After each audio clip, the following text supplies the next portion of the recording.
Hello welcome back to Saranagal YouTube channel. Guys, நம்ம இன்னைக்கு எங்கே வந்திருக்கோம்னா பார்த்தீங்கன்னா வாக்கிங் வந்திருக்கோம். வாக்கிங் வந்து பார்த்தீங்கன்னா இப்போ ரீசெண்டாக இந்த ஏரியா வந்து பயங்கரமாக பூமாக ஒரு ஏரியா. இந்த ஏரியா பேர் என்னன்னு பார்த்தீங்கன்னா தரப்பாக்கம். கிட்டத்தட்ட பார்த்தீங்கன்னா ரீசெண்டாக இந்த இன்ஸ்டா இன்ஃப்ளூயன்சர்ஸ் நிறைய பேர்லாம் இங்கே வந்து ஷூட் பண்ணியிருப்பாங்க, பார்த்துருப்பீங்க. அந்த மாதிரி சொல்கிறேன்.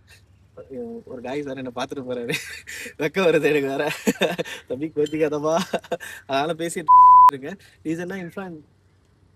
ரீசெண்டாக நிறைய இன்ஸ்டா இன்ஃப்ளூயன்சர்லாம் இங்கே வந்து வீடியோ எடுத்துப்பாங்க.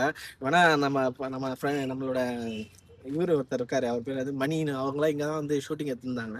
அதனால தான் என்னடா நம்ம ஏரியா வந்து ஷூட்டிங் எடுத்துருக்காங்களேன்னு சொல்லிட்டு பார்த்துட்டு நானும் வாக்கிங் போயிட்டு ஃபுல்லாக எல்லாம் இப்போ தான் டெவலப்மெண்ட் ஜோனு, அதனால ஃபுல்லாக ஒரு வாக்கிங்கை போயிட்டு அதுக்கப்புறம் பார்த்தீங்கன்னா ப்ரோட்டீன் நிறைந்த உணவில் வந்து 2 முட்டையும், அதுக்கப்புறம் பார்த்தீங்கன்னா ஒரு பூரி, கொஞ்சோண்டு பொங்கல் சாப்பிட்டோம் கைஸ். சாப்பிட்டுட்டு நல்லா ஜம்முன்னு தரமான ஒரு காஃபி குடித்தோம். காஃபி குடிக்கூட நான் சொன்னேன், பட் சாப்பிட்டதுக்கப்புறம் ரொம்ப நாள் ஆச்சுன்னு சொல்லிட்டு என் ஒய்ஃபை வர கூப்பிட்டுக்கிட்டு எங்களுக்கு பிடிச்ச ஃபேவரெட்டு குன்றத்தூரில் ஒரு காஃபி ஷாப் இருக்குது, சூப்பராக இருக்கும். குன்றத்தூர் முன்னு போதால, குன்றத்தூருக்கு முன்னாடியே சூப்பராக இருக்கும். கருப்பட்டி காஃபி தான் குடிப்பாங்க. நான் காஃபின்னு வெளியே குடிச்சாலே மோஸ்ட்லி கருப்பட்டி இல்லை சுகர் இல்லாமல் குடிச்சிடுவேன். கருப்பட்டி காஃபி குடித்தோடனே தரமாக இருந்ததோடு மட்டும் இல்லாமல் பார்த்தீங்கன்னா நமக்கு மனசு பிடிச்சவங்களோட பைக் ரைடு பண்ணும்போது கொஞ்சம் ஹாப்பியாகவும் சந்தோஷமாகவும் இருக்கும். அது மட்டும் இல்லாமல் ரொம்ப ஜாலியாக இருந்தது. அதுக்கப்புறம் பார்த்தீங்கன்னா இன்னைக்கு வந்து டே 16. ஆரம்பமே அமர்க்கலமாக இருந்தது. நேற்று அழகாக படுத்து தூங்கி லேட்டாக கொஞ்சம் இயர்லியாகவே படுத்தோம், கொஞ்சம் லேட்டாக எழுந்துக்கிட்டோம். ஏன்னா இன்னைக்கு வந்து லீவுனால இயர்லியாக எழுந்துக்கிட்டோம். அது மட்டும் இல்லாமல் பார்த்தீங்கன்னா இன்னைக்கு வந்து ஃபுல் அண்ட் ஃபுல் வந்து லீவுனால கொஞ்சம் அப்படி இப்படின்னு தான் இருக்கும் டயட்டு. ஃபுல் ஃபோக்கஸ்டாக வந்து எதுவுமே சாப்பிட முடியாத மாதிரி இருக்காது. அதனால் வந்து மோஸ்ட்லி பார்த்தீங்கன்னா இன்றைக்கி வந்து இது பார்த்துன்னு இருப்போம். லஞ்சு வந்து பார்த்தீங்கன்னா லைட் வெயிட் ப்ரோட்டீனோட தான் சாப்பிடுவோம். டின்னர் ஆப்வியஸ்லி நேற்றும் ரொம்ப லைட் வெயிட் தான் சாப்பிட்டேன். இன்றைக்கும் எப்போவுமே டின்னர் மட்டும் லைட் வெயிட்டாக தான் சாப்பிடுவேன். உங்கள் முழு சப்போர்ட்டை கொடுங்க. தயவு செஞ்சு எல்லா வீடியோத்துலேயும் ஒரே ஒரு விஷயம் தான் சொல்கிறேன், மறுபடியும் சொல்கிறேன். எப்படி சொல்கிறது, எதனாச்சும் ஒன்று பண்ணுங்க, புதுசாக ட்ரை பண்ணுங்க. எடுத்த உடனே எல்லாராலையும் சக்ஸஸ் ஆக முடியாது. முயற்சி பண்ணிக்கிட்டே இருக்கணும். நான் மறுபடியும் எல்லா வீடியோலையும் சொல்கிறதா, முயற்சி தான் ஃபஸ்ட்டு. முயற்சி மட்டும்தான் உங்களுக்கு கை கொடுக்கும். லைஃப்பில் முயற்சி பண்ணிங்கன்னா என்ன வேணால் பண்ணலாம், சாதிக்கலாம். எக்ஸாம்பிள் அதுதான். ஒரு பீரியடில் பார்த்தீங்கன்னா இப்போ வந்து பார்த்தீங்கன்னா என் பழைய ஏரியா வந்து பார்த்தீங்கன்னா இங்கே கொடம்பாக்கம் தான் என் வீடு. கொடம்பாக்கம் ட்ரெஸ்ட் அங்கே தான் இருந்தோம். அதுக்கப்புறம் தான் இங்கே சுவிட்ச் ஆகி இங்கே நியர்பை இந்த போகிறக்கிட்ட வந்தோம். இந்த ஏரியாலாம் இனிஷியல் ஸ்டேஜில் பார்த்தீங்கன்னா ஃபுல்லாக காடு மாதிரி இருந்தது, தண்ணி தேங்குறது அது இதுன்னு காடு மாதிரி இருந்தது. பட் இப்போ பார்த்தீங்கன்னா டெவலப்மெண்ட் பீக் ஆகுது. ஒன்று தான் சொல்கிறேன், இந்த மீடியா மூலிமா கவர்மெண்ட்டுக்கு ஒன்று வைக்கிறேன். இது ஒரு கிராமம் மாதிரி தான் இருக்குது. ஆனால் இந்த ஏரியாவில் 5500 6000 ஸ்கொயர் ஃபீட்னு எல்லா பில்டரும் ஏற்றி வைக்கிறாங்க.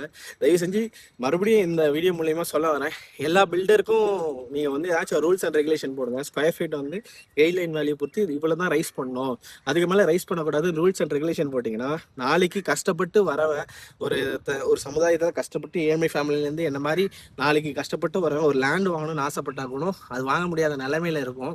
அந்த மாதிரி சுச்சுவேஷன் இப்போ கிரியேட் ஆகிடுச்சு. ஒன்றும் இல்லை, ஒரு 2 இயர்ஸ்க்கு முன்னாடி இங்கே எவ்வளோ இருக்குன்னு பார்த்தீங்கன்னா ஒரு 2000 கூட இருக்கு. இப்போ கூட கைட்லைன் வேல்யூ தரவாக்கம் கிரகம்பாக்கம் அந்த சைட்லாம் எடுத்து பாருங்க, 2000 ரூபாய் 1500 ரூபா அந்த ரேஞ்சு கிட்ட தான் இருக்கும்.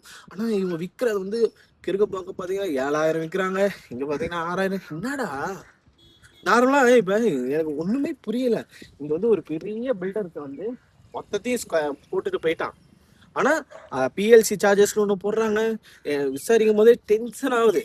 ஒரு நார்மலாக ஒரு ஹியூமனுக்கு என்ன வரும், ஒரு நார்மலாக பிறந்த ஹியூமன் ஒரு பையனா பொண்ணா இருந்தாலும் சரி, அவன் வந்து தங்குறதுக்குன்னு ஒரு வீடுன்றது டிஃபால்ட்டு. அதுக்கு ஆசைப்படுவான். அந்த ஆசைப்படுற விஷயம் ரொம்ப கஷ்டமா இருக்கும். ஏன்னா எல்லா விலையும் ஏறுதுங்க. விலைவாசி ஏறுது, பெட்ரோல் விலை ஏறுது, லேண்டு விலை ஏறுது, செங்கல் விலை, எல்லா விலையும் ஏறுது. ஆனால் ஒருத்தன் வந்து சேலரி எம்ப்ளாயாக ஒர்க் பண்ணுறவனோட சேலரி மட்டும் ஏறின மாதிரி இது வரைக்கும் தெரிலங்க. சீரியஸாக ரொம்ப இதுவாக இருக்குது. கிட்டத்தட்ட இந்த கார்பரேட்டை கூட நான் சொல்லலான்னு பார்க்குறேன். கார்பரேட்டில் பார்த்தீங்கன்னா நைட் ஷிஃப்ட் அலவன்ஸுன்றது ஒரு சில கம்பெனிலாம் எர்லி ஸ்டேஜில் என்ன ஆரம்பிச்சாங்களோ அது மட்டும் தான் இருக்குது. அதுவும் ஏற்றின பாடு இல்லை. நைட்டில் கஷ்டப்பட்டு ஒர்க் பண்ணுறாங்க, அதுக்கு உண்டான சலுகைகள் நிறைய இல்லை. அதெல்லாம் ரொம்ப கஷ்டமாக இருக்குது. எப்படி சொல்கிறது பார்த்தீங்கன்னா, லைஃப்பில் பார்த்தீங்கன்னா லேண்ட் எல்லா விலையும் ஏறுது. ஆனால் ஒரு நார்மல் மனுஷனோட வந்து இந்த விலை மட்டும் ஏறாமலே இருக்கு. அதுக்கு உண்டான விஷயம் வந்து என்னன்னு எனக்கு புரியலை. இந்த கமெண்ட்ஸில் வந்து யாருனாச்சும் எனக்கு அதுக்கு எக்ஸ்பிளைன் பண்ணிங்கன்னா கொஞ்சம் நல்லா இருக்கும். அதுவும் கொஞ்சம் ஆச்சரியமா இருக்கு. இந்த ஏரியா வந்து மயானமாக அமைதியாக இருக்கும். இவ்வளோ வட்டி போகுது, அப்போ எவ்வளோ பேர் வாங்கியிருக்கீங்களா, ஏதுடா உங்களுக்கு காசு, எதுக்குடா இவ்வளோ காசு அப்படின்ற மாதிரி தான் இருக்கு. கிட்டத்தட்ட அது எவ்வளோ பெரிய டவுன்ஷிப் தெரியல, பெரிய டவுன்ஷிப்பாக போட்டிருக்காங்க. இங்கே தெரியாது, அன்சைடு சொல்கிறேன், பெரிய டவுன்ஷிப்பு. அந்த டவுன்ஷிப்பையே பார்த்தீங்கன்னா எல்லா டவுன்ஷிப்லேயும் வாங்கியிருக்காங்க. இந்த பேங்க் தாறுமாறா லோன் கொடுக்குறாங்களா, 20 வருஷம் எடுத்துக்கோங்க, 25 வருஷம் எடுத்துக்கோங்க, இஷ்டத்துக்கு இஎம்ஐ கட்டுங்க அப்படின்ற மாதிரியா என்ன. எனக்கு அப்படியே ஒரு சாதாரண மனுஷனா இருந்து பார்க்கும்போது, ஒரு மிடில் கிளாஸ் பீப்புள்ல இருந்து பார்க்கும்போது ரொம்ப கஷ்டமா இருக்கு. நாளைக்கு எனக்கு அப்புறம் ஒரு ஜென்ரேஷன் இருக்கு, அவங்களாம் ஆசைப்பட்டு வாங்கணும்னு நினைச்சா கூட வாங்க முடியாது. சம்பளம்ன்றது ரொம்ப கம்மியா தான் இருக்கு.